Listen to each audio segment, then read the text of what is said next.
Cek, cek. Bisa dimulai sekarang, kah? Iya, bisa, Mas. Mulai. Bismillahirrahmanirrahim. Assalamualaikum warahmatullahi wabarakatuh. Waalaikumsalam warahmatullahi wabarakatuh. Bismillah, alhamdulillah. Nahmaduhu wa nasta'inuhu wa nastaghfiruh. Wa na'udzu billahi min syururi anfusina wa min sayyiati a'malina. May yahdihillahu fala mudhillalah wa may yudhlil fala hadiyalah. Yang kami hormati Bapak Endang Supriyadi selaku dosen pengampu lapangan. Yang kami hormati Koordinator KKN MIT DR kelompok 63. Yang kami hormati Bapak Muhammad Budori selaku pemateri pada webinar kali ini, serta peserta webinar moderasi beragama yang kami banggakan. Puji syukur kita aturkan kepada kehadirat Allah Subhanahu wa Ta'ala yang telah memberikan rahmat, taufik serta hidayahnya sehingga kita dapat berkumpul dalam acara webinar kali ini. Tak lupa sholawat serta salam semoga selalu tercurahkan kepada baginda kita Nabi Agung Muhammad SAW yang telah memberikan kita ilmu dari zaman kebodohan menuju zaman yang penuh dengan ilmu pengetahuan. Semoga juga kita kelak termasuk umat yang mendapat syafaat kelak di hari kiamat. Amin, amin, ya rabbal alamin. Sebelumnya, perkenalkan dulu, nama saya Muhammad Surya Ramadhani, dari jurusan Ilmu Al-Quran dan Tafsir, Fakultas Usuluddin dan Humaniora. Saya di sini sebagai anggota Divisi Keagamaan KKN MIT DR kelompok 63, yang akan memandu jalannya webinar kali ini. Langsung saja untuk mempersingkat waktu, saya bacakan susunan acara webinar pada siang hari kali ini.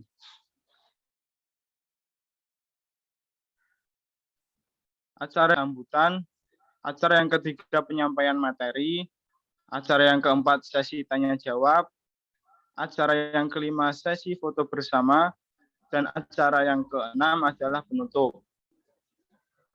Langsung saja masuk pada acara yang pertama, yakni pembukaan. Marilah kita bersama-sama membuka acara ini dengan membacakan suratul Fatihah. Ala diniyah wa ala kulli niyatin sholihah.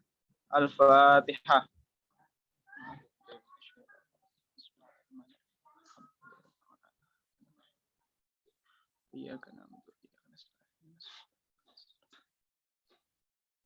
Amin.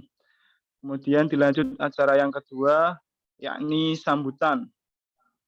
Sambutan akan disampaikan oleh Bapak Endang Supriyadi MA selaku dosen pengampu lapangan pada KKN MIT DR kelompok 63 kali ini. Kepada beliau kami persilahkan. Terima kasih atas waktunya Mas Surya. Bismillahirrahmanirrahim. Assalamualaikum warahmatullahi wabarakatuh. Waalaikumsalam wabarakatuh. Alhamdulillah wa syukrillah wa ni'matillah la haula wa la quwata illa billah amma ba'd. Rabbi sholli sadri wa yassirli amri wa halul 'uqdatam min lisani yafqahu qawli ya fatahu ya alim. Yang saya hormati yang sudah hadir di tengah-tengah kita ini di Zoom, para narasumber yang saya hormati dan saya banggakan, teman-teman mahasiswa KKN MIT ke-14 kelompok 64. Yang saya hormati pula dan saya banggakan para peserta Zoom meeting dalam rangka acara webinar moderasi beragama yang diselenggarakan oleh teman-teman KKN kelompok 64. Alhamdulillah, syukurillah, pada siang hari ini, hari yang mubarak, kita bisa bersama-sama kembali mengingatkan kepada kita semua untuk terus belajar gitu ya. Terus belajar apa yang belum kita ketahui ataupun yang sudah kita ketahui untuk menambah wawasan, pemahaman, pengetahuan kita terkait dengan moderasi beragama. Kedua kalinya sallallahu alaihi wasallam tak lupa kita haturkan pada junjungan Nabi Muhammad sallallahu alaihi wasallam.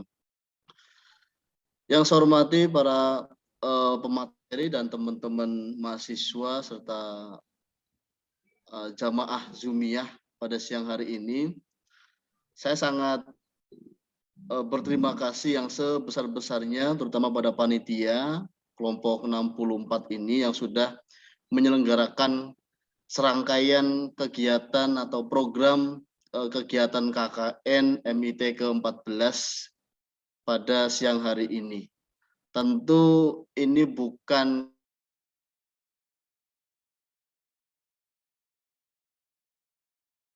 kegiatan yang saat sudah melaksanakan serangkaian kegiatan atau program yang sudah dirancang sebelum penerjunan sampai detik hari ini.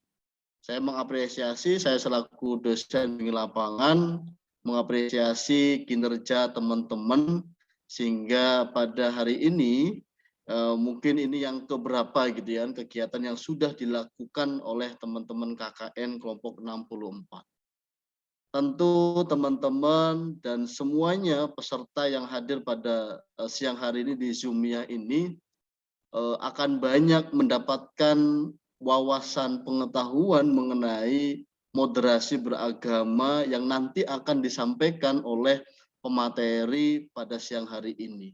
Tentunya harapan saya selaku DPL itu tidak hanya berhenti di sini ya teman-teman semuanya, tapi kemudian setelah ini bagaimana kemudian mengimplementasikan gitu kan apa yang sudah didapatkan dari acara ini dalam kehidupan sehari-hari.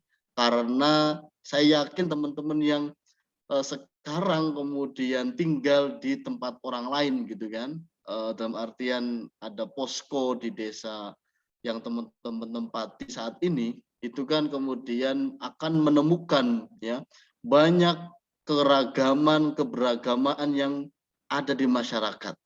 Nah, bagaimana kemudian moderasi beragama itu kemudian diimplementasikan dalam kehidupan di masyarakat. Nah, ini tentu teman-teman nanti minimalnya itu sudah mengenal, gitu kan? Mengenal kemudian mengimplementasikan moderasi beragama, nilai-nilai moderasi beragama yang nanti akan disampaikan oleh pemateri yang saya kira sudah tepat ya teman-teman memilih gitu kan, memilih pemateri yang concern pada persoalan ini. Yang terakhir yang ingin saya sampaikan, mudah-mudahan dari sekian ini berapa jumlah, ada 34 ya peserta di Zoomiyah ini gitu ya. Itu tidak hanya teman-teman kemudian mendengarkan, tapi kemudian harus ada interaktif ya dengan pemateri yang nanti akan memberikan materinya. Sehingga tidak sia-sia gitu kan. Teman-teman kemudian berusaha untuk merancang kegiatan ini, itu ada hasil yang didapatkan oleh teman-teman tidak hanya kelompok 64 tapi juga yang hadir pada siang hari ini ya. Saya kira ini sudah banyak gitu kan yang hadir di sini, tidak hanya kelompok 64, mungkin ada kelompok lain yang hadir di Zoom ini ya. Saya kira terima kasih Pak Materi ya yang sudah bergabung pada siang hari ini untuk bersemai dengan teman-teman mahasiswa KKN kelompok 64 ini. Saya berharap teman-teman kelompok 64 ini bisa memberikan warna ya yang berbeda dengan kelompok lain gitu kan. Saya kira gitu teman-teman atas sambutan, sekaligus saya membuka acara pada siang hari ini untuk acara webinar moderasi beragama dengan bacaan basmalah. Bismillahirrahmanirrahim. Assalamualaikum warahmatullahi wabarakatuh. Waalaikumsalam. Waalaikumsalam warahmatullahi wabarakatuh. Baik, terima kasih kami ucapkan kepada Bapak Endang yang telah memberikan sambutannya serta arahan dalam acara webinar kali ini. Kemudian masuk pada acara yang ketiga, yakni acara inti pada webinar kali ini. Namun sebelum kami persilahkan kepada pemateri Bapak Hudori, saya akan sedikit memberikan gambaran mengenai tema kita kali ini. Webinar moderasi beragama yang diselenggarakan oleh kelompok 63 KKN MITDR ini mengambil tema Bincang Milenial, Moderasi Beragama dalam Menyikapi Perbedaan Idul Adha. Topik ini sedang hangat-hangatnya nih, mengingat bahwasanya kita kemarin baru melaksanakan Hari Raya Idul Adha kan. Dalam pelaksanaan terdapat perbedaan pastinya. Ada yang melaksanakan Hari Raya Idul Adha pada hari Sabtu dan ada pula yang melaksanakannya pada hari Minggu. Perbedaan pelaksanaan ini tentunya menyebabkan perbedaan juga dalam melaksanakan puasa Arafah. Lantas gimana nih cara kita untuk menyikapi perbedaan ini? Apakah hal ini berkaitan dengan moderasi beragama? Pastinya teman-teman penasaran kan pasti. Oleh karena itu, langsung saja kita dengarkan penjelasan dari narasumber kita, Bapak Kudori. Sebelumnya izinkan saya untuk sedikit menyampaikan CV dari beliau terlebih dahulu.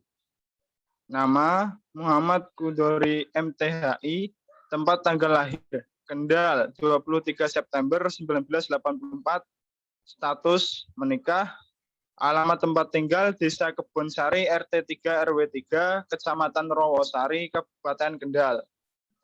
Nomor HP 081 559 996 690. Saya ulangi bagi yang ingin mencatat 081 559 996 690. Instagram @Muhammad_KHUDHORI. Facebook Muhammad Kudori Al-Subuti. Riwayat pendidikan yang formal terlebih dahulu pada tahun 1989-1995 pernah bersekolah di SDN 2 Kebonsari Rawasari Kendal. 1995 sampai 1998 pernah sekolah di SLTP NU 9 Rawasari Kendal. Pada tahun 2000 sampai 2003 pernah sekolah di Madrasah Aliyah Negeri Kendal atau MAN Kendal. Terus tahun 2008 sampai 2012 pada program sarjana S1 Prodi Tafsir Hadis STAI Al-Fitrah Surabaya. Kemudian pada tahun 2013 sampai 2015 program Pasca Sarjana S2 Prodi Ilmu Hadis UIN Sunan Ampel Surabaya. Kemudian pada tahun 2018 sampai sekarang program Doktor S3 Ilmu Al-Quran dan Tafsir UIN Sunan Ampel Surabaya. Kemudian riwayat pendidikan yang formal dari beliau pada tahun 1999 pernah di Pondok Pesantren Darul Falah Jekulo Kudus. Pada tahun 2003 sampai 2019 di Pondok Pesantren Al-Fitrah Surabaya. Kemudian pengalaman kerja pada tahun 2010 sampai 2019 jadi pengajar Madrasah Aliyah Muadalah atau PDF Ulia Pondok Pesantren Al-Fitrah Surabaya.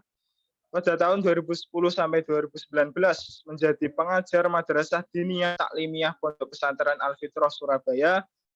Pada tahun 2014 sampai 2018 menjadi dosen Ma'had Ali Al-Fitrah Surabaya. Kemudian pada tahun 2015 sampai 2019 menjadi dosen STAI Al-Fitrah Surabaya. Kemudian pada tahun 2019 sampai sekarang menjadi dosen UIN Wali Songo Semarang.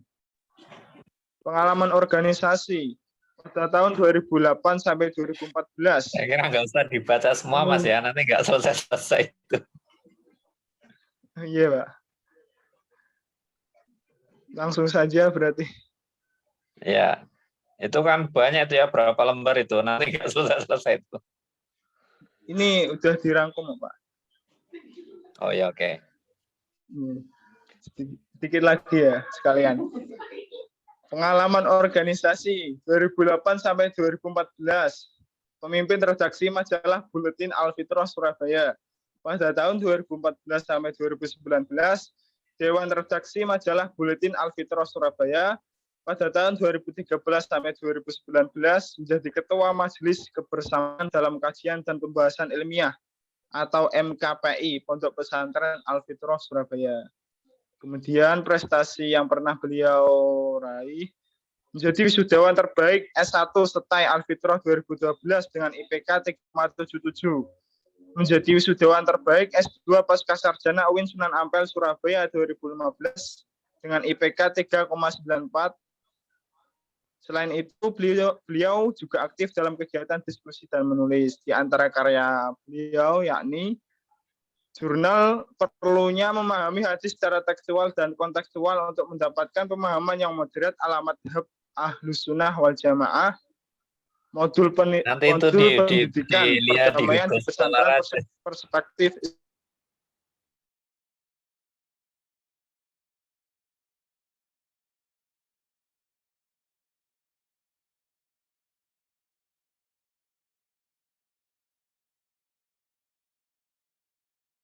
Islam dan speaker, trainer dan lain-lain. Sekali ya.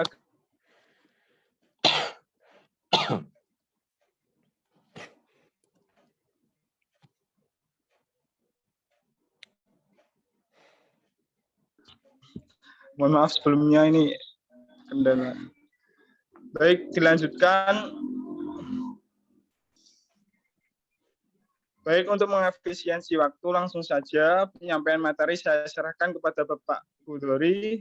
Kepadanya kami persilahkan. Baik, terima kasih Mas siapa Ramadan ya, Surya Ramadan. Assalamualaikum warahmatullahi wabarakatuh. Waalaikumsalam. Waalaikumsalam. Alhamdulillah nahmaduhu wa nasta'inuhu wa nastaghfiruh wa na'udzu billahi min syururi anfusina wa sayyiati a'malina may yahdihillahu fala mudhillalah wa may yudlil fala hadiyalah.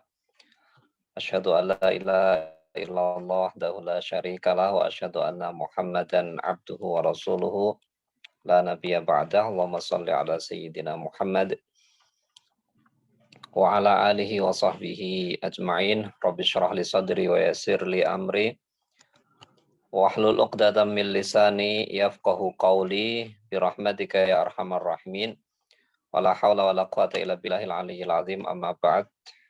Pertama-tama yang saya hormati Bapak Endang Supriyadi ya, selaku DPL KKN MIT kelompok 64. Yang saya hormati Mas Surya Ramadhani selaku MC sekaligus moderator ya pada acara seminar siang hari ini. Yang saya hormati, yang saya sayangi teman-teman semuanya, anggota KKN MIT 64 maupun teman-teman yang lain yang siang ini bergabung dalam seminar moderasi beragama dalam menyikapi perbedaan Idul Adha. Marilah pertama-tama kita memanjatkan rasa puja dan puji syukur kita kehadirat Allah Subhanahu wa taala atas segala limpahan rahmat, hidayah, taufik serta inayahnya pada kita semua, sehingga pada siang hari ini kita dapat bermuajahah, bertemu dalam majelis ini, majelis Zoomiyah ya, dalam rangka seminar moderasi beragama dalam menyikapi perbedaan Idul Adha, tentunya dalam keadaan sehat walafiat. Yang kedua, sholawat dan salam tentu kita aturkan ke haribaan junjungan kita Nabi Agung Muhammad Sallallahu Alaihi Wasallam. Tentu harapan kita sebagai umatnya, mudah-mudahan kelak kita tetap diakui sebagai umatnya Kanjeng Nabi dan akan mendapatkan syafaatnya, syafaatil uzma min Rasulillah sallallahu alaihi wasallam.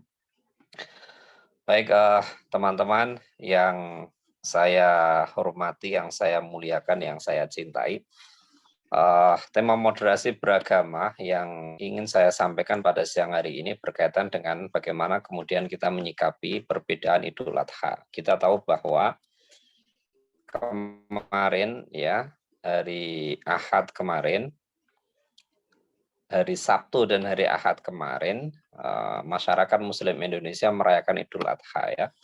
Sebagian ada yang merayakan hari Sabtu dan sebagian ada yang merayakan hari Ahad atau hari Minggu gitu ya.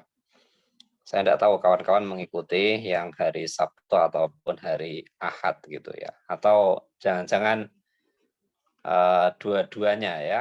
Sabtu misalnya di jadwal khutbah nanti Masjid A, kemudian Minggu di jadwal ngimami di Masjid B, itu kan mungkin saja ya. Saya pernah mengalami hal itu tahun 2000 berapa dulu itu, 2010 atau 2011 itu ya, ketika terjadi hari raya Idul Fitri yang berbeda antara di Jawa Timur dengan di Jawa Tengah. Baik, sebelum kita membicarakan secara intens ya terkait dengan perbedaan Idul Adha dan bagaimana kita menyikapinya secara moderat itu, pertama-tama saya ingin sedikit memaparkan ya tentang apa sih sebenarnya konsep moderasi ya dalam pandangan Islam, dalam agama Islam ya. Kalau kita merujuk kepada Al-Qur'an ya, di dalam Al-Qur'an di situ Allah Subhanahu wa taala menyebutkan ya, ada sebuah ayat yang berbunyi wa kadzalika ja'alnakum ummatan wasaton ya. Wa kadzalika ja'alnakum ummatan wasaton litakunu syuhada 'alan nasi wa yakuna rasulu 'alaikum syahida. Jadi kalau dalam bahasa Al-Qur'annya itu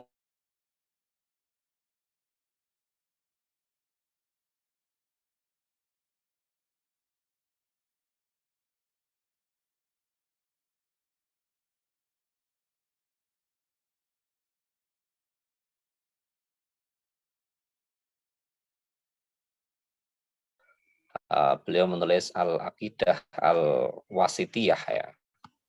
Akidah yang tengah-tengah. Nah, sebenarnya di dalam Al-Qur'an itu Allah Subhanahu wa taala telah menyinggung ya tentang wasatiyah ini dengan menyebutkan tadi bahwa umat ya, umat ini ya, umatnya Rasulullah Shallallahu alaihi wasallam itu adalah umat yang memang wasatiyah, yang tengah-tengah ya. Ini nanti membedakan ya, untuk membedakan antara Yahudi dengan Nasrani, di mana Yahudi itu kemudian terlalu tafrid ya, yang di mana Nasrani yang terlalu ifrat itu. Yahudi yang banyak membunuh para nabi ya, kemudian Nasrani yang menuhankan nabi ya. Kemudian Islam berada di tengah-tengahnya itu ya, ya tidak membunuh nabi juga tidak menuhankan nabi, tetapi mendudukkan seorang nabi itu sebagai nabi, sebagai utusan Allah Subhanahu wa taala. Maka kemudian kalau kemudian kita merujuk kepada definisi secara lughah ya, definisi secara etimologi, kata wasatiyah itu mempunyai beberapa makna ya. Kata wasatiyah itu mempunyai beberapa makna yang dimana kemudian kata wasatiyah itu diserap ke dalam bahasa Indonesia dengan terjemah atau dengan istilah moderat ya, yang kemudian digaungkan oleh Kementerian Agama melalui gerakan moderasi beragama ya, termasuk riset-riset penelitian dan lain sebagainya itu mengarahnya kepada moderasi beragama. Nah, makna wasatiyah sendiri itu pertama mempunyai makna adil ya. Adil dalam artian tengah-tengah, tidak condong ke kanan, tidak condong ke kiri ya. Kemudian juga bisa bermakna i'tidal atau adul atau at-tawazun yang seimbang, tidak condong ke kanan, tidak condong ke kiri, tidak ekstrim ya, tidak juga liberal gitu ya. Tidak ekstrim, tidak juga liberal. Karena problem kita dewasa ini sekarang ini kita dihadapkan pada dua kubu pemikiran yang menurut saya sama-sama ekstrim. Ekstrim karena dilahirkan kemudian pemahaman-pemahaman yang tekstualis, yang konservatif, yang mengarahnya kepada ekstremis, radikalis gitu. Kita dihadapkan pada pemikiran-pemikiran yang terlalu longgar, yang terlalu bebas gitu ya, yang liberal gitu. Nah, wasatiyah itu yang berada di tengah-tengahnya ya, tidak terlalu ekstrim ke kanan, tidak terlalu juga condong ke kiri, tapi ia berada di tengah-tengah. Nah, makna yang lain wasatiyah itu juga mempunyai arti istiqomatul manhaj ya, atau manhaj yang lurus. Artinya ya jalan yang lurus, yang tidak menyimpang ke kanan, juga tidak menyimpang ke kiri itu. Sehingga makna kedua itu sebenarnya ya berdekatan ya, berdekatan dengan makna yang pertama tadi yang saya sebutkan sebagai al-adlu atau adil, al-i'tidal, at-ta'adul ataupun at-tawazun yang seimbang ya, yang tidak condong ke kanan dan tidak condong ke kiri.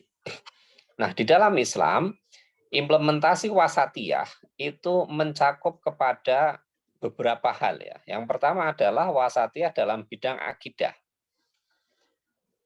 Ya, yang pertama adalah wasatiyah dalam bidang akidah. Kalau kita mempelajari misalnya sejarah pemikiran ilmu kalam ya, atau sejarah pemikiran firqoh-firqoh yang ada di dalam Islam ya. Misalnya kalau kita membaca karyanya As-Sijistani, Al-Milal wan Nihal, kemudian karyanya Abdul Qahir Al-Baghdadi, Al-Farqu Bainal Firaq ya, atau Al-Madzahib Al-Islamiyah karyanya siapa itu Syekh Abu Zahra dan lain sebagainya. Itu kan kita di situ dikenalkan kepada beberapa kelompok, beberapa aliran ya. Ada Ahlus Sunnah, ada Asy'ariyah, ada Al-Maturidiyah, kemudian ada apa namanya Jabariyah, ada Qadariyah dan lain sebagainya itu. Maka moderasi dalam hal akidah ini tentu mereka pemikiran-pemikiran yang tengah-tengah gitu ya. Kalau ibaratnya kita hadapkan pada Jabariyah dan Qadariyah, ya kita tidak Jabariyah, kita tidak Qadariyah. Kita berada di antara Jabariyah dan Qadariyah itu. Kalau Jabariyah itu beranggapan bahwa manusia itu tidak mempunyai peran sama sekali, ya segala hal itu ditentukan oleh Allah Subhanahu Wa Taala. Tapi sebaliknya kalau Qadariyah itu adalah manusia 100% itu, manusia itu yang menentukan masa depannya, yang menentukan kesuksesannya sendiri. Sehingga Tuhan itu sama sekali tidak berperan terhadap kesuksesan manusia. Itu Qadariyah. Maka wasatiyah dalam akidah itu ya yang tidak Jabariyah, juga yang tidak Qadariyah itu. Sehingga muncul Ahlus Sunnah gitu ya. Ahlus Sunnah nanti juga mempunyai beberapa mazhab, beberapa pemikiran dalam al-akidah itu ya, misalnya antara Asy'ariyah, antara Maturidiyah ataupun beberapa pemikiran akidah yang menisbahkan diri kepada Imam Ahmad bin Hambal ya, kepada Ibnu Taimiyah, atau yang sekarang ramai kemudian mereka menamakan diri sebagai Salafi atau Salafiyun itu. Itu yang pertama. Yang kedua, implementasi wasatiyah itu pada ibadah ataupun syiar ya. Jadi kita di dunia ini kan sebenarnya kalau merujuk kepada firman Allah wa ma khalaqtul jinna wal insa illa liya'budun, itu kan sebenarnya tugas utama manusia adalah diciptakan oleh Allah Subhanahu wa taala, tujuannya adalah untuk menyembah, untuk beribadah kepada Allah Subhanahu wa taala gitu ya.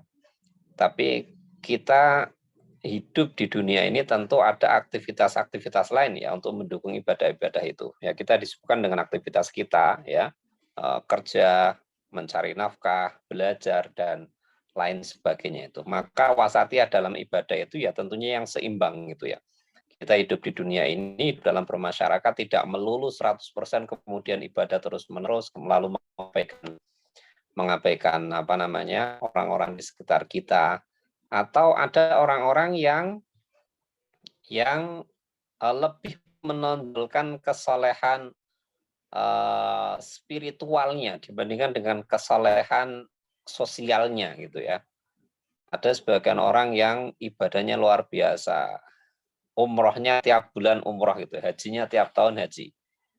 Tetapi dalam hal sosial, hal ibadah yang sifatnya sosial, dia tidak peka dengan kondisi tetangga kanan kirinya yang misalnya kekurangan, yang misalnya kelaparan, yang misalnya membutuhkan bantuan dan uluran tangan dari dia itu.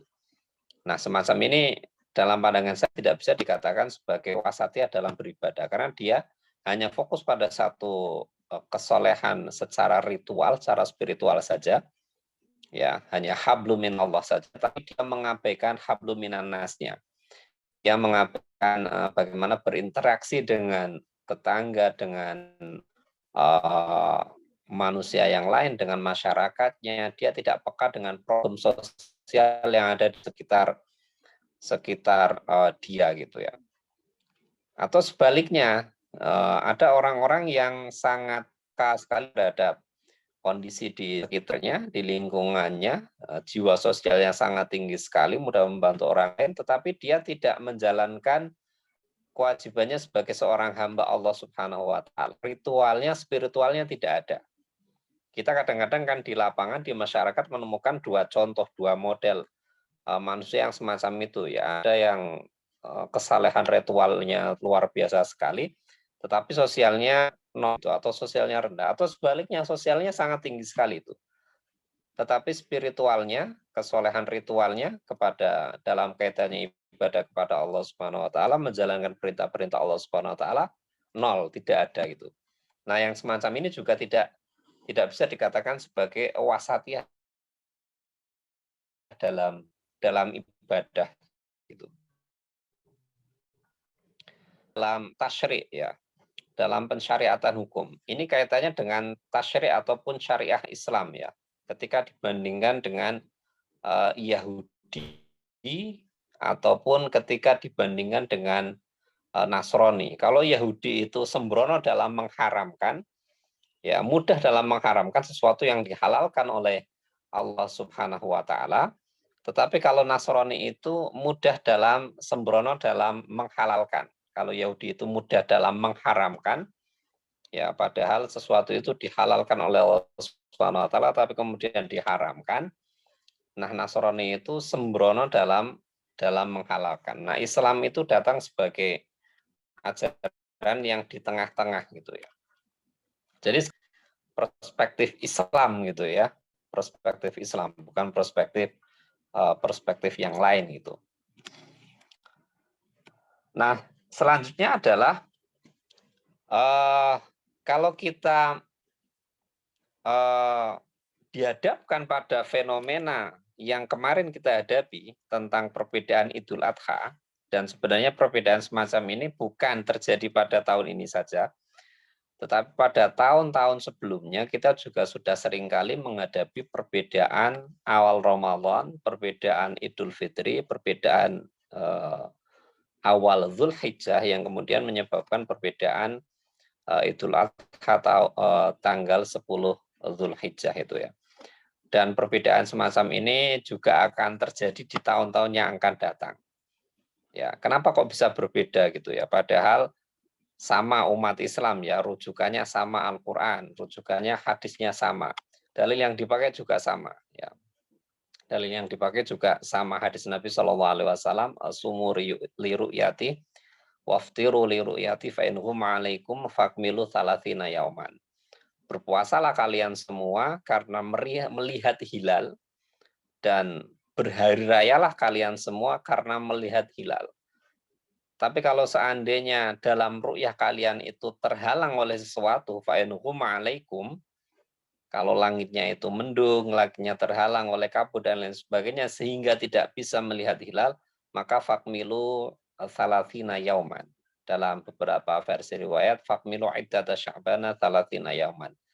Maka genapkanlah Ramadan itu, kalau kita konteksnya adalah 1 Syawal, genapkanlah Ramadan itu 30 hari. Ya, atau dalam konteksnya Dzulhijjah, maka genapkanlah Dzulqa'dah itu 30 hari. Itu hadisnya sama itu, yang dijadikan dasar itu sama. Tetapi kemudian yang berbeda itu adalah bagaimana kemudian cara para ulama itu memahami hadis itu ya. Nah, kalau tadi dibacakan oleh Mas Surya Romadhoni itu, ada tulisan saya tentang tekstualis dan kontekstualis itu berkaitan erat dengan apa namanya terjadinya perbedaan pendapat tentang Hari Raya Idul Adha kemarin itu. Bagaimana kemudian sebagian orang, sebagian ulama memahami ru'yah yang terdapat di dalam hadis itu sebagai ru'yah bil fi'li, pemahaman secara tekstualis ya. Sehingga ketika ingin menentukan awal Ramadan, menentukan awal Syawal, menentukan Dzulhijjah, 10 Dzulhijjah Idul Adha, harus melakukan observasi hilal. Ya, Anda nanti bisa berkonsultasi, berdiskusi dengan teman-teman di prodi ilmu falak ya. Nah, profil saya yang belum ada tadi dibacakan oleh Mas Surya itu adalah saya dulu ketika di pesantren menjadi anggota Lajnah Falakiyah ya. Jadi sudah sering sekali ya dulu ketika saya masih di Surabaya itu hampir setiap tahun itu setidaknya saya melakukan 3 kali ru'yah ya. Ru'yah untuk menentukan awal Ramadan tanggal 29 Sya'ban, kemudian ru'yah untuk menentukan awal Syawal, Idul Fitri tanggal 29 Ramadan, dan ru'yah untuk menentukan 10 Dzulhijjah ataupun Idul Adha itu tanggal 29 Dzulqa'dah. Jadi dulu setiap tahun minimal 3 kali itu saya melakukan observasi hilal ya di beberapa titik yang ada di Jawa Timur ya, mulai dari Pamekasan, dari Kabupaten Pamekasan, kemudian di Kabupaten Bangkalan, lalu kemudian di Gresik, itu di makam Mbah Condro Dipo Gresik itu, kemudian di Pantai Tanjung Kodok di WBL, di Paciran, di Lamongan itu. Makanya dulu beberapa kali saya juga pernah mengalami kasus semacam ini ya. Mulai tahun 2006 itu seingat saya itu di Jawa Timur hari raya hari Senin. Kemudian saya pulang ke Kendal, itu besoknya baru hari raya. Jadi waktu itu saya sholat 2 kali. Nah ini kan kemudian menjadi bahan diskusi bagaimana sholat Id 2 kali gitu ya. Kira-kira boleh apa enggak gitu ya. Itu saya dulu beberapa kali ditanya itu. Ya kalau yang ditanya saya ya boleh-boleh saja kan. Wong enggak sholat aja boleh apalagi sholat gitu kan. Karena wilayahnya yang kita bahas ini adalah wilayah ibadah yang sifatnya sunnah gitu. Karena sunnah itu kan sangat fleksibel sekali. Oke, nah kembali kepada hadis tadi itu ada pemahaman yang secara tekstualis yang kemudian melahirkan proses ru'yah, di mana penetapan awal Ramadan, awal Syawal, awal Dzulhijjah itu dilakukan secara ru'yah bil fi'li, ada observasi ya di pantai ataupun di atas bukit ataupun di atas menara masjid MAJT misalnya itu ya.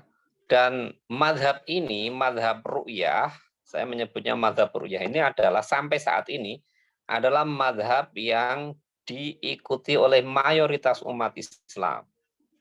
Madhab ru'yah itu adalah madhab yang sampai saat ini diikuti oleh mayoritas umat Islam termasuk yang ada di Indonesia maupun di Timur Tengah. Itu menggunakan madhab ru'yah, termasuk Saudi Arabia, kemudian Mesir, ya, Yordania, Lebanon, dan lain sebagainya itu sampai saat ini masih menggunakan madhab ru'yah. Ini yang perlu kita semua ketahui.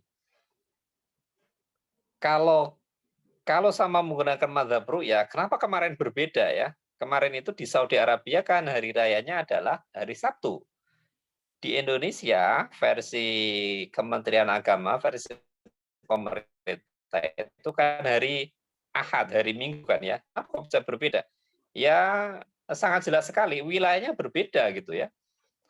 Jadi 29 Dzulqa'dah ketika observasi hilal tanggal 1 Dzulhijjah itu di wilayah di Indonesia itu hilal 2 derajat. kira-kira 2 derajat, tidak sampai 3 derajat.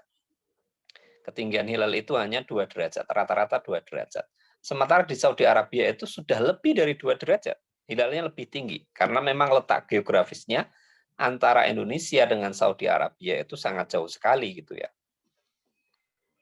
Kadang-kadang orang-orang yang nyinyir gitu, yang tidak tahu ilmunya kadang-kadang kan komentar sembarangan itu ya. Indonesia ini gimana, wong Saudi Arabia itu wukuf Arafahnya hari Jumat, ya, Idul Adhanya hari Sabtu, Indonesia kok hari Ahad, hari Minggu ini. Berarti kan puasa Arafahnya berbeda itu ya. Kalau di Saudi tanggal 9 Zulhijjahnya itu hari Jumat, kalau di Indonesia tanggal 9 Zulhijjahnya adalah hari Sabtu itu. Nah, orang-orang yang tidak memahami tentang konsep ilmu falak, tentang hal ini kadang-kadang komentar sembarangan dan terkesan nyinyir dan lain sebagainya itu. Itu karena memang tidak memahami dengan baik konsep tentang ini itu ya. Jadi mazhab ru'yah itu adalah mazhab yang paling banyak diikuti oleh umat Islam sampai saat ini. Ya, sampai saat ini. Anda boleh survei, boleh buktikan. Kalau kita berbicara tentang pendapat itu, pendapat yang diikuti oleh umat Islam, itu Indonesia bisa dijadikan sebagai rujukan. Karena Indonesia adalah umat Islam yang jumlahnya paling besar, mayoritas ya. Jumlahnya paling besar, 80 sekian persen umat Islam itu ya di Indonesia. Dan itu jumlah paling besar dibandingkan dengan umat Islam yang ada di negara-negara yang lainnya. Sehingga di Indonesia itu bisa dijadikan sebagai barometer, sebagai ukuran itu. Nah, yang kedua itu adalah yang memahami ru'yah pada hadis sumuli ru'yati itu sebagai ru'yah bil ilmi. Saya menyebutnya pemahaman ini sebagai pemahaman yang kontekstualis gitu. Jadi pemahaman yang tekstualis itu tidak selamanya radikal gitu ya. Tergantung hadisnya seperti apa gitu. Dalam hal ini ya enggak ada masalah, mau yang tekstualis mau kontekstualis sebenarnya tidak ada masalah. Ya tapi nanti efeknya adalah perbedaan itu. Nah, yang memahami secara kontekstualis itu memahami ru'yahnya adalah ru'yah bil ilmi. Kalau yang tekstualis tadi, ya ru'yah itu yang melihat, ru'yah bil fi'li itu ya. Tapi yang kontekstualis ini memahami ru'yahnya adalah ru'yah bil ilmi dengan menggunakan metode ilmu hisab ya. Di mana misalnya seperti di Muhammadiyah menggunakan wujudul hilal. Kalau perhitungan hisabnya sudah masuk, hilalnya itu sudah di atas 0 derajat, nilainya positif gitu ya, di atas garis ufuk, ya, garis ufuk tahu kan ya? Kalau Anda ke pantai itu melihat garis, ya, yang membedakan antara langit dengan lautnya itu namanya garis ufuk gitu. Kalau hilal sudah di atas garis ufuk itu, maka sudah masuk ke dalam tanggal 1, baik itu Ramadan, Syawal maupun Dzulhijjah gitu ya. Nah, disinilah problemnya itu. Ya, sehingga kalau hilalnya itu di atas 0 derajat, di bawah 2 derajat, itu mesti berbeda. Rentan berbeda. Atau saya bisa memastikan mesti berbeda itu. Kenapa begitu? Yang menggunakan mazhab hisab itu akan memutuskan besok hari raya, besok tanggal 1. Ya. Tapi yang menggunakan mazhab ru'yah itu kan kalau mengikuti kesepakatan MABIMS, negara-negara Malaysia, Brunei Darussalam, Indonesia dan Singapura, itu ketentuan ru'yatul hilal, hilal bisa imkanur ru'yah, hilal bisa dilihat itu adalah sekarang 3 derajat. Sehingga kalau di bawah 3 derajat itu kalau ada orang yang mengaku telah melihat itu mesti akan ditolak itu. Ya, kesaksiannya akan ditolak. Sehingga kalau ketinggian hilalnya di bawah 3 derajat itu mesti akan berbeda antara yang madhab ru'yah dengan madhab hisab itu. Nah, perbedaan semacam ini merupakan perbedaan yang sifatnya ijtihadiyah. Ya, perbedaan yang sifatnya ijtihadiyah. Nah, ijtihad itu tentu idza asaba falahu ajroni wa idza akhta'a falahu ajrun wahid. Ketika betul ya dapat 2 pahala, ketika salah ya dapat 1 pahala. Apalagi kemudian bahwa ibadah itu ya konsep dasarnya adalah sesuai dengan yang diyakini. Kalau Anda meyakini yang menggunakan mazhab hisab wujudul hilal, ya silakan berarti mengikuti yang hari Sabtu untuk Idul Adha kemarin. Kalau Anda meyakini yang mazhab ru'yah, maka Anda berhari raya pada hari Ahad, pada hari Minggu ya, untuk kasus Idul Adha kemarin ini. Nah, perbedaan semacam ini seringkali kan masih saja kan menimbulkan kontroversi ya, menimbulkan ejek-ejekan di media sosial itu. Saya juga mengikuti di media sosial itu masih saja terjadi ejek-ejekan itu ya. Nah, meskipun perbedaan semacam ini sebenarnya sudah sering kali ya dialami oleh bangsa Indonesia, oleh umat Islam di Indonesia, tetapi diskusi-diskusi yang cenderung mengejek itu masih saja ada di media sosial. Nah, oleh karenanya dalam konteks moderasi semacam ini, dalam menyikapi perbedaan semacam itu, kita harus mempunyai sikap yang adil dan sikap yang objektif ya. Kenapa harus adil? Kenapa harus objektif? Ya, karena memang itu yang diperintahkan oleh Allah Subhanahu wa taala. Ya, meskipun itu dengan kelompok yang berbeda dengan kita, atau meskipun itu adalah orang yang berseberangan dengan kita, itu kita harus menanamkan sifat adil, harus menanamkan sifat objektif. Karena begini, kadang-kadang perbedaan yang terjadi dengan umat Islam itu lebih keras gitu ya dibandingkan dengan perbedaan yang terjadi antara umat Islam dengan non-Muslim gitu, non-Islam itu. Pernah nggak? Pernah mengalami perasaan semacam itu enggak? Ya, kadang-kadang perbedaan yang antara sama-sama Muslim kelompok A, Muslim kelompok B itu kadang-kadang persinggungannya sangat keras sekali itu. Ya, dibandingkan dengan misalnya perbedaan dengan Muslim dengan non-Muslim. Makanya kalau di dalam Al-Qur'an itu Allah Subhanahu wa taala menyebutkan ud'u ila sabili rabbika bil hikmati wal mau'izatil hasanati wajadilhum billati hiya ahsan. Ini kan konteksnya pada ahli kitab. Ya, Allah memerintahkan kepada Rasul, kepada Kanjeng Nabi Muhammad SAW ketika mendakwai ahlul kitab, maka gunakanlah cara-cara hikmah. Gunakanlah cara-cara mau'izatul hasanah. Atau kalau kemudian terpaksa harus berdebat, berdiskusi, maka Al-Quran menyebutkan wajadilhum billatihi ahsan. Maka debatlah dengan mereka, diskusilah dengan mereka, billatihi ahsan, dengan cara yang terbaik. Ini padahal konteks ayatnya adalah khitabnya kepada ahlul kitab, pada Yahudi, al-Yahud wan Nasara ya, Yahudi dan Nasrani. Itu kita diperintahkan oleh Allah Subhanahu wa taala untuk wajadilhum billati ahsan, dengan cara-cara yang baik. Maka mafhum mukhalafahnya, kalau diskusi, kalau perdebatan itu terjadi di antara umat Islam dengan sesama umat Islam yang berbeda madhab, berbeda manhaj, berbeda ideologi, maka tentunya harus jauh lebih ahsan gitu ya. Jangan kemudian berdebatnya itu dengan cara mengejek, dengan cara merendahkan dan lain sebagainya. Ya.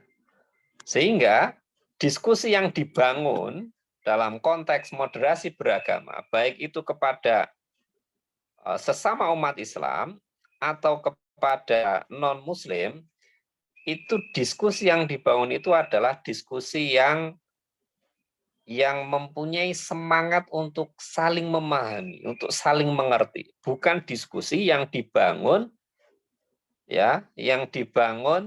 untuk menghancurkan, untuk menggugurkan argumentasi lawan. Tapi diskusi yang harus dibangun, yang harus dikembangkan adalah diskusi untuk saling menghargai, untuk saling memahami. Misalnya dalam konteks ini, konteks perbedaan Idul Adha ini. Orang-orang yang mengikuti madhab hisab itu juga harus mempelajari bagaimana sebenarnya madhab ru'yah itu diaplikasikan, diterapkan gitu. Sehingga dia memahami, oh ternyata madhab ru'yah semacam itu. Dia memaklumi. Demikian pula madhab yang ru'yah ya, itu juga harus mau mempelajari, mau memahami argumentasi yang disampaikan oleh madhab hisab gitu. Sehingga oh ternyata maksudnya semacam itu, dan harus menyadari bahwa ini adalah masalah-masalah sifatnya masalah-masalah yang sifatnya adalah ijtihadiyah itu. Bukan yang qat'iyat gitu ya, bukan yang sifatnya qat'i. Ya, sehingga dengan demikian, dengan begitu itu ketika kita dihadapkan pada perbedaan yang semacam itu ya nyantai saja, biasa-biasa saja itu ya. Karena masing-masing mempunyai dasar, mempunyai alur ijtihadnya masing-masing gitu. Nah, dalam konteks Indonesia saya kira kita semua sebagai umat Islam tentunya lebih senang kalau Idul Fitri itu ya bareng ya. Kalau Idul Adha itu bareng itu tentu kita sukai itu, lebih suka bareng gitu dibandingkan dengan perbedaan itu. Tapi kalau kemudian ya yang terjadi semacam itu ya tidak apa namanya masing-masing mazhab, masing-masing kelompok itu mempunyai keyakinan yang berbeda ya kita nggak bisa apa-apa gitu kan. Dan negara kita ini negara yang sangat demokratis sekali. Kalau di negara-negara lain di Timur Tengah itu kan ormas tidak boleh mendeklarasikan satu Ramadan, satu Syawal, satu Dzulhijjah itu kan tidak boleh kan. Itu wilayahnya adalah wilayah pemerintah. Ya. Maka dari dulu saya itu sering mengusulkan mestinya ormas-ormas ini tidak perlu mengeluarkan fatwa satu Ramadan, satu Idul Fitri ataupun satu Idul Adha. Sudahlah itu saya kasihkan pada wilayahnya pemerintah saja. Mau pemerintah nantinya mau menggunakan hisab dalam penentuan satu Ramadan, satu Syawal ataupun satu Dzulhijjah, atau mau menggunakan ru'yah bil fi'li, itu silakan pemerintah itu. Karena ini kan ijtihadi itu ya. Pemerintah mau menggunakan ru'yah silakan, mau menggunakan hisab silakan. Ya. Sehingga ketika pemerintah sudah memutuskan ya masyarakat mengikuti gitu. Ya, dalam kaitannya ati Allah wa ati Rasul wa ulil amri minkum gitu. Tapi ya karena saking demokratisnya negara kita, negara Indonesia gitu ya, ormas masih diberikan ruang itu. Tapi semakin banyak ormas mendeklarasikan satu awal, satu Ramadan, satu Dzulhijjah itu akan semakin banyak perbedaan pendapat. Ya lihat saja kan selama ini kan. Ya ada yang Sabtu, ada yang Minggu, ada yang kelompok lain misalnya itu malah hari Kamis misalnya mendahului 2 hari atau 3 hari sebelumnya itu kan ada ya kelompok-kelompok di luar Jawa itu. Nah, itu konsekuensi yang harus ditanggung gitu ketika kemudian apa namanya ormas diberikan wewenang untuk itu gitu. Baik, saya kira itu yang dapat saya sampaikan ya. Nanti kita sambung dengan diskusi supaya saya tidak over gitu ya dalam menyampaikan tema ini. Kurang lebihnya mohon maaf. Wabillahi taufiq wal hidayah. Assalamualaikum warahmatullahi wabarakatuh. Waalaikumsalam warahmatullahi wabarakatuh. Baik, terima kasih kami ucapkan kepada Bapak Kudori yang telah menyampaikan materi dengan begitu menarik. Selanjutnya, kita akan melanjutkan pada sesi tanya jawab. Di sesi kali ini, kami memberikan kesempatan bertanya untuk 3 orang penanya. Sebelum mengajukan pertanyaan, mohon untuk menyebutkan identitas terlebih dahulu ya. Yang ingin bertanya, monggo dipersilahkan untuk open kamera dan audionya. Silahkan, dipersilahkan.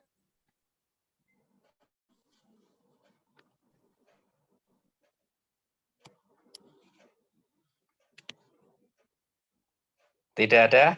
Kalau tidak ada langsung ditutup saja. Bentar, Pak.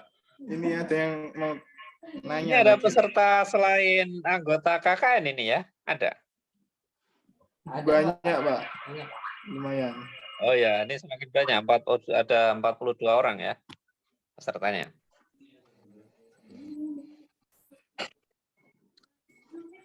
Kita.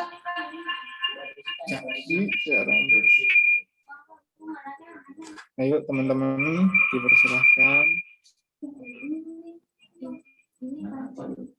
Tadi kan udah dibahas oleh Bapak Kudori mengenai perbedaan penentuan hisab, penentuan ruqyah gitu kan.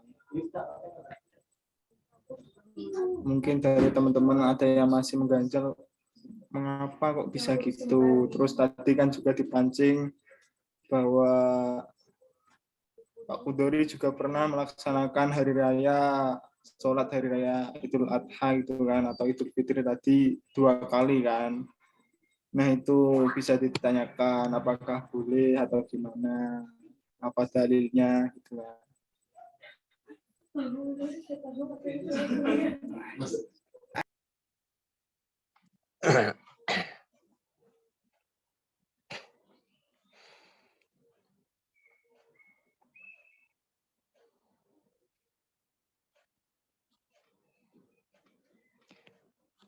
Ya, biar yang lain mikir dulu untuk bertanya gitu ya. Jadi terkait sholat 2 kali itu kan begini, sholat Idul Fitri ataupun Idul Adha itu kan adalah sholat sunnah yang mu'akkad, yang mempunyai waktu tertentu gitu kan. Waktunya dimulai setelah matahari naik sedikit qadra rumhin. Kalau di dalam bahasa kitab-kitab klasik itu menggunakan istilah qadra rumhin. Dulu saya tuh bingung ya ketika ngaji fikih itu qadra rumhin itu kan ustadz saya maknanya itu kira-kira sak penombak gitu ya. Padahal saya mikir tombak itu kan beda-beda ketinggiannya gitu kan. Dalam konteks keilmuan modern mengukur ketinggian matahari itu kan tidak menggunakan tongkat, tidak menggunakan tombak itu, tapi menggunakan skala derajat kan. Tingginya berapa derajat kan gitu ya. Kalau mengukur ketinggian matahari, ketinggian hilal, ketinggian bulan itu kan menggunakan derajat. Nah, setelah saya cari-cari di beberapa kitab itu ternyata ada yang menjelaskan qadra rumhin itu salah satunya di dalam kitab Bughiyatul Mustarsyidin ya. Kitab Bughiyatul Mustarsyidin itu dijelaskan bahwa qadra rumhin itu adalah arba'atu darajatin, 4 derajat. Itu adalah waktu sholat duha ya atau sholat isyraq. Sholat isyraq ini juga ulama khilafiyah, ada yang mengatakan isyraq itu ya nafsu duha, ya sholat duha itu sendiri. Ada yang mengatakan isyraq itu, Imam Ghazali misalnya mengatakan isyraq itu sholat sunnah tersendiri yang berbeda dengan duha, yang dilaksanakan sebelum sholat duha itu yang dipakai di pesantren saya dulu juga mengikuti madhab yang itu, mengikuti pendapat yang mengatakan sholat isyraq itu berbeda dengan sholat duha. Nah, waktunya kan dimulai itu sampai menjelang waktu zuhur, sama dengan waktu sholat duha itu. Jadi sholat Idul Fitri, Idul Adha itu termasuk sholat sunnah yang mu'akkad gitu. Nah, bagaimana kasusnya kalau kemudian kita melaksanakan sholat Idul Fitri atau sholat Idul Adha tidak pada waktunya kan begitu? Atau kalau kita kembangkan lagi adalah kalau kita misalnya melaksanakan sholat witir tapi tidak pada waktunya. Gitu kan. Nah, itu kalau dalam kitab-kitab fikih itu kan dijelaskan ya jatuhnya adalah sholat sunnah mutlak gitu kan. Jatuhnya kan sholat sunnah biasa gitu. Kalau tidak sesuai waktunya, sesuai ketentuannya itu jatuhnya adalah jadi sholat sunnah mutlak, sholat sunnah biasa itu. Karena kesunahan itu kan sangat luas sekali. Nah, dulu itu kemudian ada yang bertanya, bagaimana kalau statusnya menjadi imam? Saya meyakini Idul Adha misalnya hari Sabtu, ya. Saya sholat Idul Adha hari Sabtu, tapi hari Minggu saya diundang untuk menjadi khotib dan imam misalnya di sebuah kampung atau di sebuah desa. Bagaimana itu sholatnya gitu kan? Ada yang bertanya semacam itu. Nah, berarti kalau kita mengikuti rumusan yang tadi, sholat yang saya kerjakan itu kan jatuhnya adalah sholat sunnah biasa kan. Karena sholat yang dianggap sah sebagai sholat Idul Adha itu kan yang hari Sabtunya. Karena saya misalnya meyakini yang hari Sabtu itu. Dan yang sholat yang saya kerjakan itu adalah, yang saya kerjakan pada hari Minggu, pada hari Ahad itu adalah jatuhkan sholat sunnah biasa. Yang kemudian itu dimakmumi oleh orang-orang. Nah, kita kembali merujuk kepada hukum berjamaah. Bagaimana hukumnya bermakmum kepada orang yang sholatnya berbeda. Nah, ini kan banyak juga disebutkan dalam kitab-kitab fikih, termasuk dalam fikih Syafi'i itu. Ya.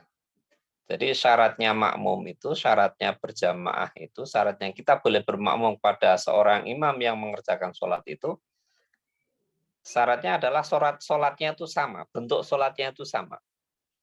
Kalau bentuk sholat berbeda, nah itu baru tidak sah. Misalnya Anda melaksanakan sholat zuhur, bermakmum kepada orang yang melakukan sholat jenazah, nah itu tidak boleh, karena bentuk sholatnya berbeda. Tapi kalau Anda melaksanakan sholat zuhur, bermakmum dengan orang melaksanakan qobliyah zuhur atau ba'diyah zuhur biasanya. Karena Anda adalah orang yang sangat menjaga sholat berjamaah, begitu datang ke masjid, sudah selesai jamaah, ya ingin sholat jamaah, menemukan orang yang sedang sholat ba'diyah gitu. Terus Anda makmumi, itu kan tetap sah. Ya, itu tetap sah itu. Yang penting gerakannya itu sama itu. Yang tidak boleh yang seperti tadi saya contohkan itu. Sholat duhur bermakmum kepada orang yang sholat jenazah. Kalau hanya bermakmum dengan sama yang sholat sunnah itu tidak ada masalah. Wong fardu bermakmum dengan yang sunnah aja tidak ada masalah. Nah, ini harus dilihat dari segi hukum jamaah juga.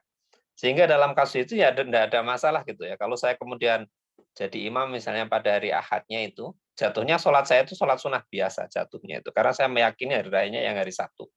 Nah makmum ya tidak ada masalah, makmum untuk mengikuti sholat saya itu. Karena sholatnya bentuknya sama gitu. Jadi hal-hal semacam ini ya memang butuh literatur ya, butuh keluasan dalam membaca ya pendapat-pendapat dalam fikih itu, karena memang fikih itu sangat luas sekali. Sehingga kalau kita korelasikan, kita kaitkan dengan moderasi beragama ya, bagaimana agar kita itu mempunyai sikap yang moderat ya, salah satu kuncinya adalah kita harus berwawasan luas, terutama dalam kaitannya tafakuh fiddin itu. Harus berwawasan luas. Karena kalau orang itu hanya ngaji dalam satu literatur saja, dalam salaf saja, ya doktriner apalagi ngajinya itu biasanya nanti kalau dihadapkan pada pendapat yang lain itu sulit untuk menghargai, sulit untuk menerima gitu. Biasanya Anda ibadahnya menggunakan mazhab Syafi'i itu, tapi kalau kemudian Anda dihadapkan pada imam yang non Syafi'i itu kadang-kadang tidak nyaman sholatnya. Orang nggak merasakan semacam itu. Anda biasa melakukan sholat subuh dengan kunut gitu, tapi suatu saat Anda bermakmum pada imam yang tidak pakai kunut. Perasaannya gimana itu? Kalau Anda masih merasa tidak nyaman, wah berarti Anda masih madhabisme itu. Masih madhabi sekali itu. Ya, sama halnya yang nggak biasa sholat subuh tanpa kunut, yang biasanya sholat subuhnya tanpa kunut. Tapi sholatnya dengan imam yang pakai kunut terus-menerus, itu kan beberapa orang kadang-kadang kan tidak mau itu. Nah, itu berarti masih madhabi sekali itu. Makanya salah satu cara untuk menumbuhkan sikap moderasi beragama ya, sikap moderat itu salah satunya ya harus mempunyai wawasan luas dalam bidang tafakuh fiddin itu ya, sehingga bisa menghargai perbedaan-perbedaan di antara mazhab-mazhab yang ada itu. Karena kalau kita bicara fikih itu sangat luas sekali itu. Oke, ada yang mau bertanya? Bagaimana teman-teman? Monggo yang ingin bertanya dipersilahkan. Saya ingin bertanya, Kak. Monggo Mbak Nur Afifah dari instansi Win Wali Songo Semarang, dipersilahkan Mbak. Monggo. Iya, mau bertanya kepada Pak Hudori, Pak. Ada tulisannya kan? Lalu bagaimana hukum? Kok Apakah ujuk-ujuk langsung lalu itu apa? Latar belakangnya apa? Kok tiba-tiba langsung lalu gitu? Lalu itu kan bukan enggak Pak, pertama salah gitu ya. ngomong. Ya. Ya, gimana? Itu Pak. Terus kalau orang yang sholat, orang yang sholat Id itu yang kan maksudnya tinggalnya di Indonesia tapi mengikutinya waktu Mekah itu gimana Pak hukumnya? Seperti itu Pak, terima kasih. Ya itu sebenarnya gampang sekali gitu ya. Langsung saya tanggapi aja ya. Nah, Anda kalau Ya, Pak. sholat Monggo, biasa, Pak. sholat fardu itu mengikuti waktu di Indonesia apa mengikuti waktu di Mekah?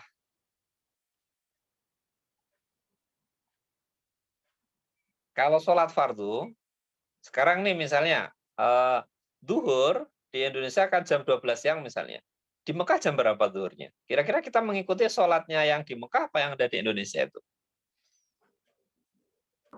Yang di Indonesia. Yang di Indonesia kan ya sama dalam konteks ini. Karena perbedaan geografis antara Indonesia dengan Mekah, dengan Saudi Arabia itu sangat jauh sekali. Dan itu selisih waktunya cukup jauh gitu ya antara Indonesia dengan Saudi Arabia. Makanya dalam hal ibadah termasuk dalam hal kemarin Idul Adha itu jangan ikut-ikutan yang tidak mempunyai argumentasi yang jelas gitu. Kalau Anda mengikuti yang hari Sabtu itu dengan argumentasi yang hisab itu oke itu. Secara ilmiah itu argumentasinya. Jadi Anda beribadahnya itu mempunyai dasar, mempunyai dalil, mempunyai argumentasi itu. Karena menggunakan hisab patokannya. Memang pada saat itu sudah masuk pada tanggal 10 Dzulhijjah. Ya. Tanggal satunya lebih awal karena menggunakan wujudul hilal. Gitu. Tapi kalau Anda mengikuti yang madhab ru'yah, ya konsekuensinya ya tanggal 10 yang hari Ahadnya, hari Minggunya.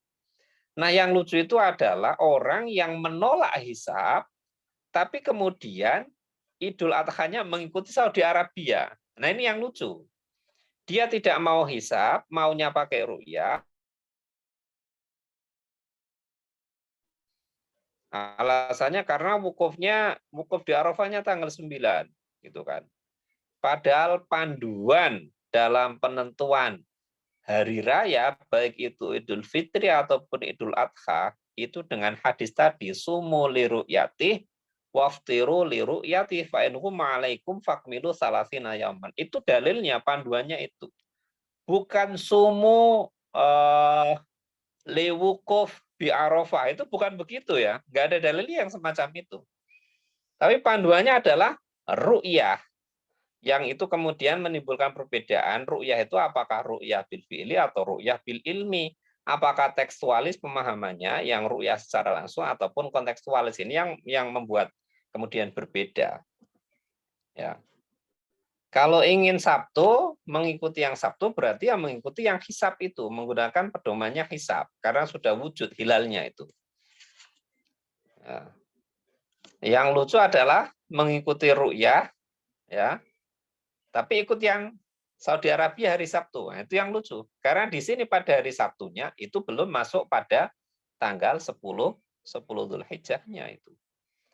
Maka orang-orang yang memahami itu ya tidak ada masalah itu ya. Termasuk kemarin Idul Adha itu di Singapura, di Malaysia, di Brunei Darussalam itu sama dengan Indonesia. Karena memang hilalnya masih di bawah 3 derajat itu. Yang kata kesepakatan para ulama yang di Mabims itu, di Persatuan Ahli Falak negara-negara Malaysia, Indonesia, Brunei, dan Singapura itu, kriteria hilal bisa dilihat itu ketika ketinggiannya itu telah mencapai minimal 3 derajat. Nah, yang kemarin itu kurang dari 3 derajat. Sehingga kadang-kadang ya memang itu lucu gitu ya. Kalau kemudian kita berada di Indonesia, tapi ibadahnya mengikuti di Saudi Arabia itu. Kalau argumentasi yang dipakai adalah menggunakan hisab, nah itu sudah betul itu, sudah sesuai argumentasinya itu. Tapi kalau yang dipakai adalah mazhabnya misalnya ru'yah, ya, maka ya harusnya mengikuti tanggal yang 10 yang hari Ahadnya itu. Jadi yang dipakai oleh pemerintah Indonesia dengan pemerintah Saudi Arabia itu sama sebenarnya dalam penentuan awal Ramadan, awal Idul Fitri, awal Dzulhijjah itu sama, menggunakan madhab ru'yah.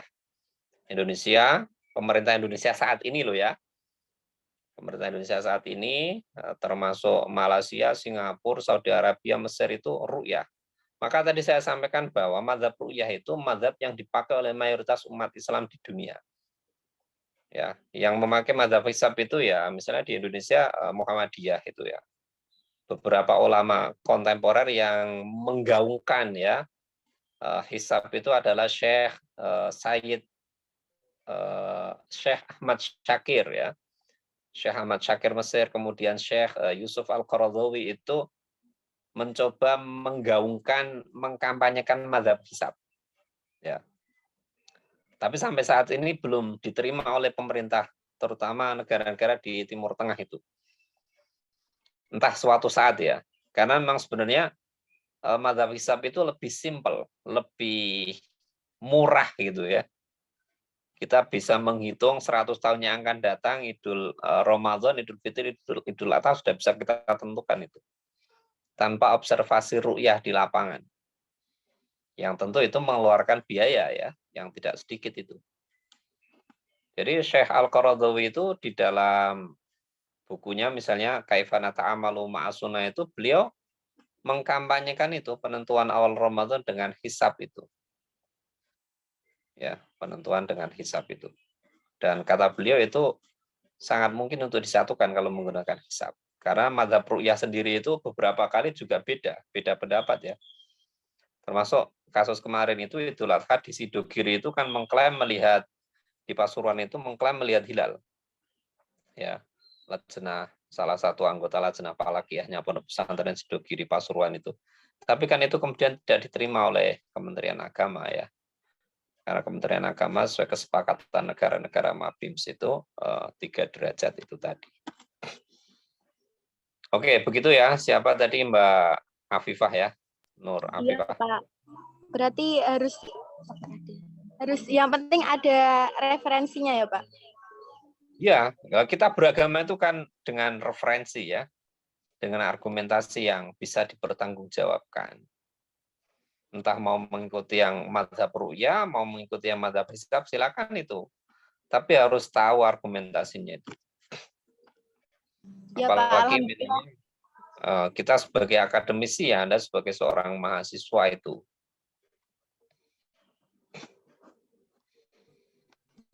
Ya, Pak. Alhamdulillah saya Silakan. di Indonesia. Silakan yang lain kalau masih ada.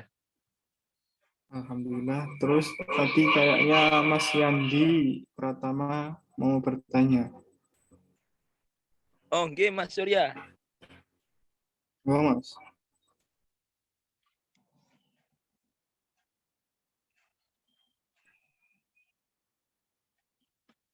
Mas Yandi. Baik, Pak. Assalamualaikum warahmatullahi wabarakatuh. Semoga dalam kesehatan dan keberkahan, ya, Pak. Iya, Pak. Amin. Ini kan temanya kan menyikapi perbedaan Idul Adha, gitu. Nah, kebetulan di tempat saya mengabdi dengan teman-teman itu, biasanya itu ini, Pak, melaksanakan 2 sholat, Pak, antara Muhammadiyah dan Nahdlatul Ulama. 2 ormas besarnya melakukan sholat sampai keluar, mungkin bercandanya begini, Pak, apakah hukum makan hewan korban tapi sebelum sholat id gitu kan, teman-teman NU-nya digituin gitu kan, Pak. Nah, itu ada sedikit candanya gitu, Pak. Yeah. Nah, Ya, ini yang ingin saya tanyakan kan. Oke. Ya, soalnya kan tim kelompoknya harus dibagi ya, Pak. Ada yang sholat Muhammadiyah dan ada yang sholat di NU gitu kan. Untuk menjaga hubungan antara keduanya.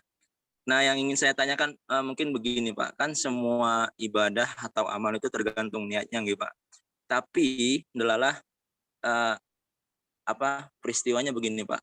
Yang ada di dekat rumah kita atau yang terdekat dari rumah kita tuh masjidnya mungkin dari teman-teman yang Muhammadiyah gitu kan. Nah, itu mau nggak mau harus sholat di situ. Sedangkan kita menganggap atau menganutnya mazhab, bukan mazhab ajarannya, amalnya dari Nahdlatul Ulama. Nah, itu pripun, Pak? Niatnya tuh digimanain, Pak?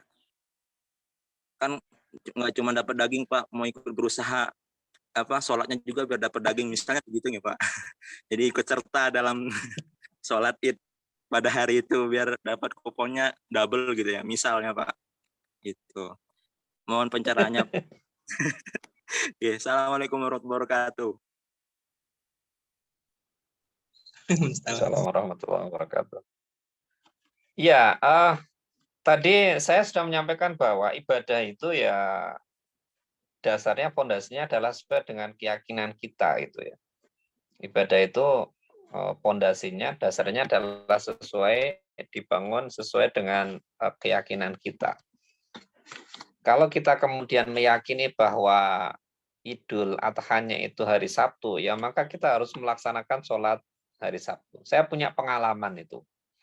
Dulu saya satu tim ya dengan teman-teman Lajnah Falakiyah saya di Pondok Pesantren Al-Fitrah Surabaya itu melaksanakan ru'yah itu hari raya Idul Fitri ya, melaksanakan ru'yah di Pantai Gebang, bukan di Pantai Peteng-teng namanya, di Bangkalan ya, di Madura sana. Nah, dilalahnya itu satu tim saya, teman saya itu ada yang mengaku melihat hilal. Ya, ada yang mengaku melihat hilal pada waktu itu. Ada 2 orang itu yang mengaku melihat hilal. Saya sendiri tidak melihat hilal. Saya sudah melakukan ru'yatul hilal puluhan kali, mungkin ada 100 kali enggak ya, puluhan kali lah ya. Puluhan kali antara tahun 2005 sampai 2019 itu berapa kalau setahun 3 kali itu. Itu belum pernah melihat hilal tanggal 1 Hijriah itu saya belum pernah melihat. Bahkan guru ilmu falak saya ya, guru ilmu falak saya yang megang Lajnah Falakiyahnya PCNU Surabaya itu juga sama, belum pernah melihat hilal tanggal 1 itu. Karena memang kecil sekali itu, hilal tanggal 1 itu kecil sekali. Saya pernah melihat itu yang tanggal 2, karena biasanya saya mendampingi tiap tahun itu mendampingi anak-anak kelas 3 PDF Ulia itu untuk observasi ru'yatul hilal di pantai mana? WBL itu, Pantai Tanjung Kodok itu tanggal 2 ya. Jadi ru'yahnya tanggal 1 yang dilihat tanggal 2. Saya sendiri belum pernah melihat. Nah, pada waktu itu teman saya ada yang mengklaim, mengaku melihat hilal, dan itu 2 orang. Maka konsekuensi fikihnya, ya nanti Anda bisa cek di Tuhfatul Muhtaj, Bisyarhil Minhaj misalnya, atau di Mughnil Muhtaj, atau di Nihayatul Muhtaj itu ada keterangannya itu. Konsekuensi bagi orang yang mengaku melihat hilal, maka dia wajib hari raya. Kalau itu adalah hilal hari raya ya. Kalau itu adalah hilal Ramadan, 1 Ramadan, maka besoknya dia harus wajib puasa. Itu konsekuensi yang ditanggung orang yang mengaku melihat dan orang yang membenarkan. Waman yusaddiquhu. Nah, saya waktu itu termasuk orang yang percaya dengan teman saya ini, apalagi dia 2 orang yang mengaku itu. Sehingga ketika hasil ru'yah itu dihaturkan kepada kiai saya pada waktu itu, beliau ternyata kurang berkenan itu. Tidak diterima ya, tidak diterima. Karena memang waktu itu juga tidak ada dari ormas yang lain, dan ormas-ormas yang lain ya menyatakan tidak melihat hilal. Tapi tim kami itu, teman kami ada yang melihat, teman saya ada yang melihat itu. Maka konsekuensi fikihnya orang yang melihat dan orang yang membenarkan, orang yang percaya kepada orang yang melihat itu, dia harus berhari raya. Konsekuensi fikihnya itu. Kalau itu hilal 1 Ramadan, dia harus besoknya puasa. Nah, makanya pada waktu itu besoknya saya berhari raya itu. Meskipun di pesantren saya di Indonesia waktu itu belum berhari raya. Jadi besoknya saya sudah tidak berpuasa. Saya pagi-pagi itu beli nasi dan saya makan dengan teman-teman kelompok Lajnah Falakiyah saya itu. Kita berhari raya pada waktu itu. Ya sholat 2 rakaat, sholat Idul Fitri secara secara diam-diam gitu ya. Karena itu konsekuensi yang harus ditanggung oleh orang yang melakukan pengamatan terhadap hilal itu. Ya. Nah, besoknya ya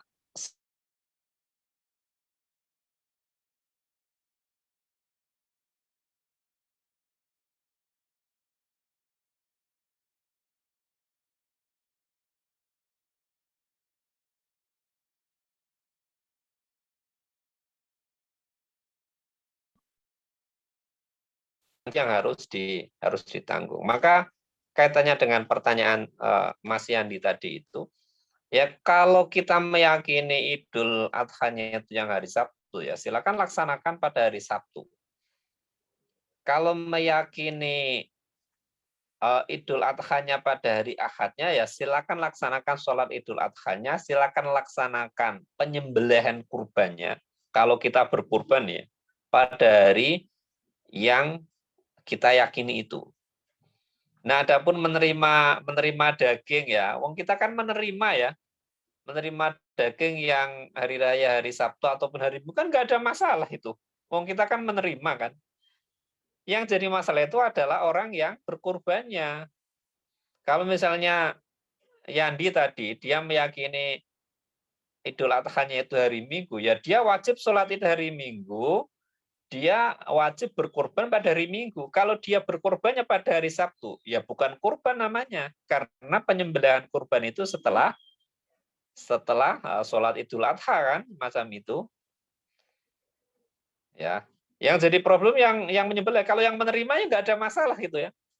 Saya Idul Adha ini itu kan menyalurkan 300 ekor kambing dari Singapura itu, dari masyarakat Muslim Singapura itu, dan cukup repot juga itu ya. Itu kambingnya per ekornya harganya 1 juta. Per ekornya harganya 1 juta. Saya di Pasrai itu kalau mau mendistribusikan kambing di daerah-daerah yang istilahnya jarang masyarakatnya tidak berkorban, yang berkorban sedikit itu saya ditawari 300 ekor kambing. Tapi mintanya dari sana itu per ekor harganya 1 juta rupiah. Saya waktu itu ya bingung juga kan, 1 juta rupiah itu kambing seperti apa itu kan?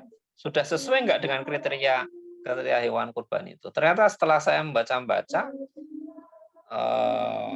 ada beberapa ulama yang memfatwakan, memperbolehkan berkurban dengan jada atau dha'ni. Di mana jada atau dha'ni ini ulama beda pendapat. Hanafi dan Hambali itu mendefinisikan jada atau dha'ni itu adalah domba usia 6 bulan ke atas. Kalau mazhab Syafi'i itu jada atau dha'ni itu domba usia 1 tahun ke atas. Nah, ternyata setelah saya lacak lagi, yang pendapatnya Hanafi Hambali itu juga banyak difatwakan ulama-ulama di Timur Tengah. Termasuk Darul Ifta Mesir ya, Syekh Ali Jum'ah itu juga memfatwakan jazaatul dhani itu yang dipilih oleh beliau adalah 6 bulan ke atas. Termasuk di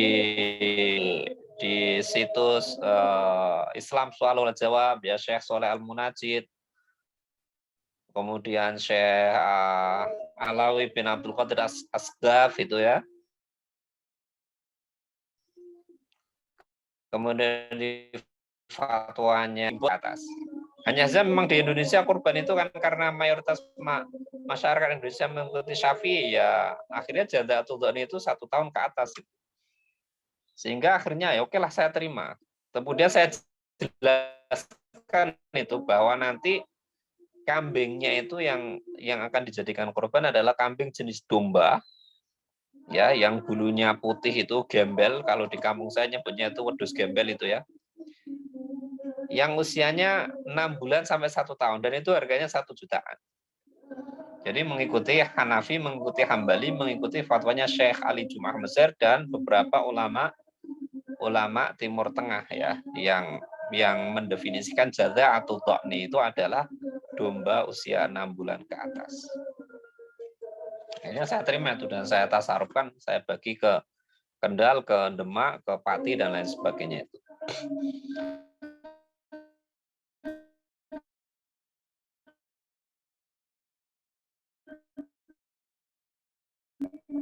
Jadi ibadah itu ya dengan keyakinannya tadi itu ya. Kalau meyakini yang minggu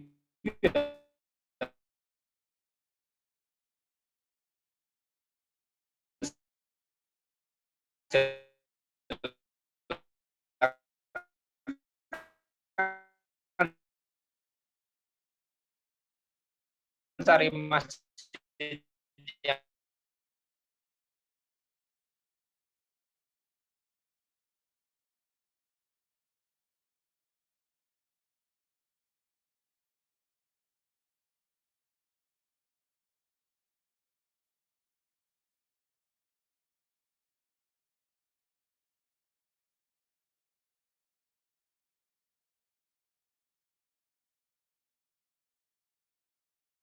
kami dengan Ar-Ramli misalnya berbeda pendapat itu buahnya itu tidak mungkin 100% bisa mengikuti pendapatnya satu mazhab, itu tidak akan bisa, tidak akan mungkin.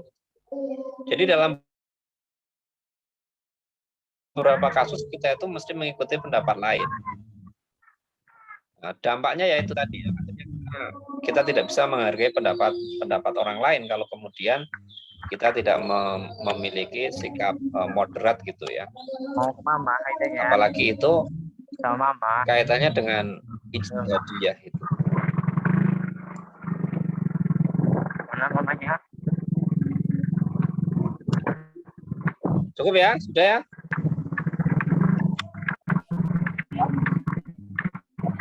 Ya Pak, terima kasih Ya, atas saya kembalikan pada jawabannya Mas Pak. Sofian. Terima kasih kepada teman-teman dan juga Bapak Udori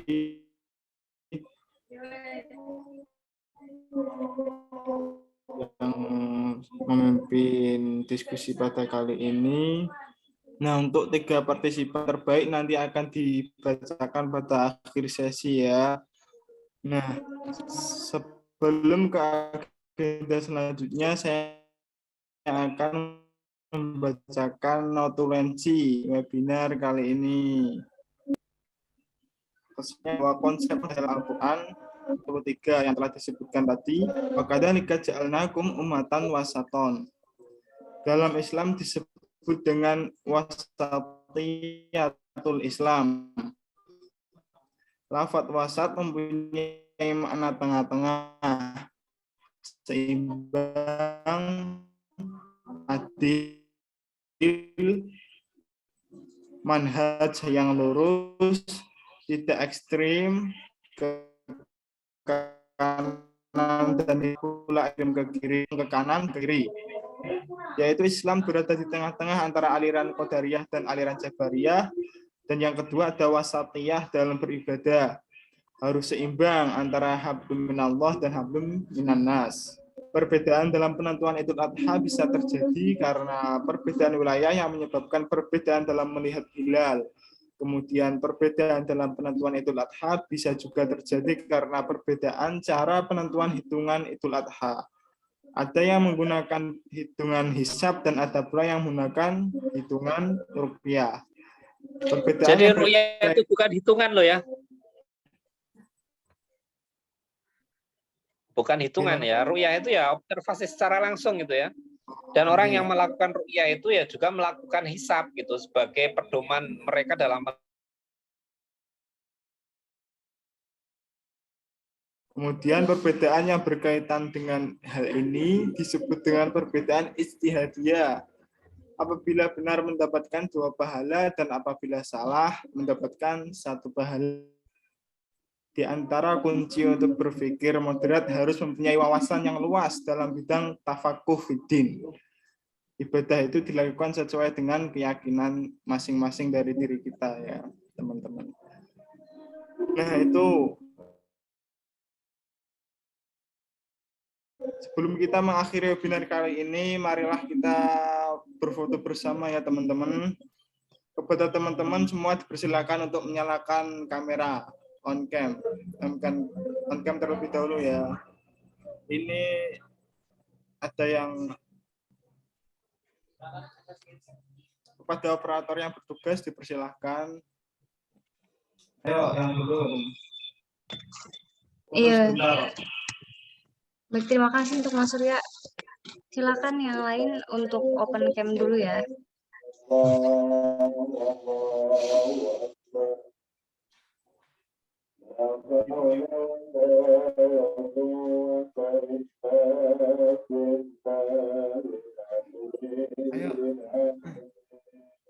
Ya, baik saya hitung Sudah? ya. 1, 2, 3. Ya, tunggu sebentar untuk slide yang kedua. Ya, baik. 1, 2, 3. Ya, baik, sudah. Terima Nah, kasih. ya, nggih. Terima kasih. Kemudian demikianlah sesi webinar moderasi beragama dari kami tim KKN MITTR kelompok 63 siang hari ini.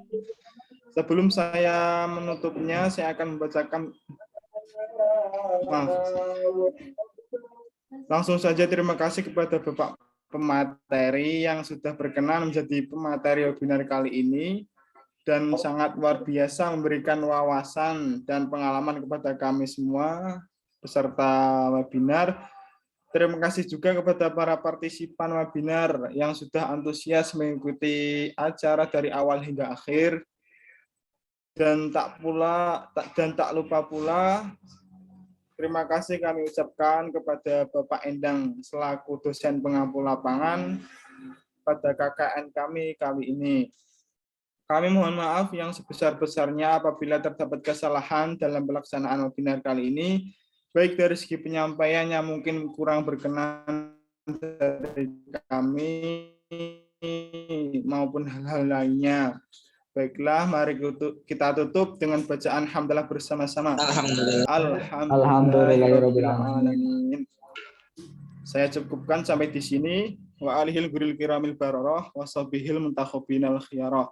Wassalamualaikum warahmatullahi wabarakatuh. Waalaikumsalam Waalaikumsalam Warahmatullahi wabarakatuh. Oke, saya live ya. Sudah ada Nasar di sini. Terima kasih, Pak. Silakan bagi teman-teman kalau mau live. Telepon Bapak. Pak Budori. Nanti partisipan terbaik akan diumumkan di grup ya. Siap masih. Siap, Mas Suryo. Oke, Mas.